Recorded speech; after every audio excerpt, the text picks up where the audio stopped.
I'm Michael Anderson. I am 51 years old.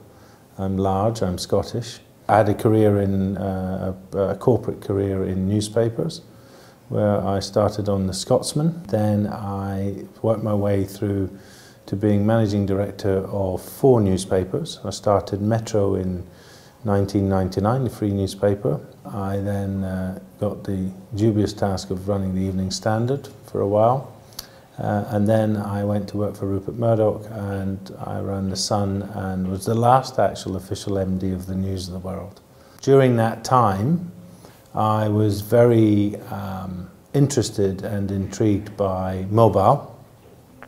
And in fact, we were buying rights to mobile content for The Sun, and we were starting to promote The Sun as a newspaper, web and tablet and mobile product.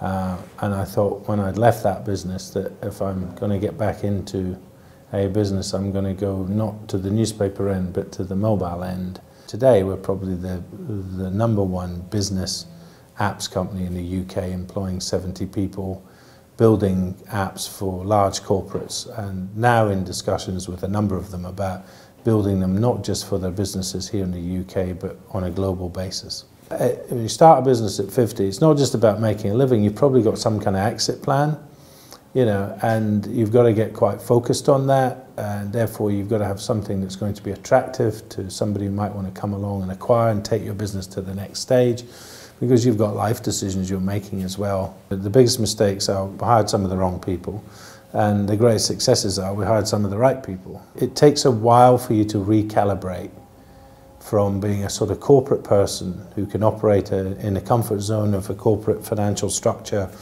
You know, I see lots of my friends coming to me now, coming out of organizations and saying, well, I want to do something, you know, I'm going to be a consultant, I'm going to do something.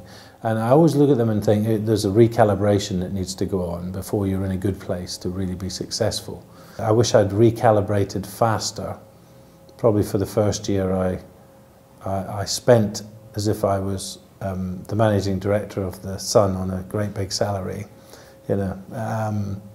And it took me a while to realise I wasn't that and didn't have that, and I needed to sort of behave in a completely different way. So top 3 tips. #1, don't do anything unless you're 100. In our journey, which hasn't been, you know, plain sailing from where we're, you know, there's a way to go. There are moments where I've had to say that to myself. Are you 100? So don't do anything unless you're 100. The next thing I'd say is take the nice things that you have and learn how to make them genuinely competitive and of advantage, right? So for me, it's a network of friends and business people that I can call on. The third thing is probably the whole thing about keeping it brutally simple.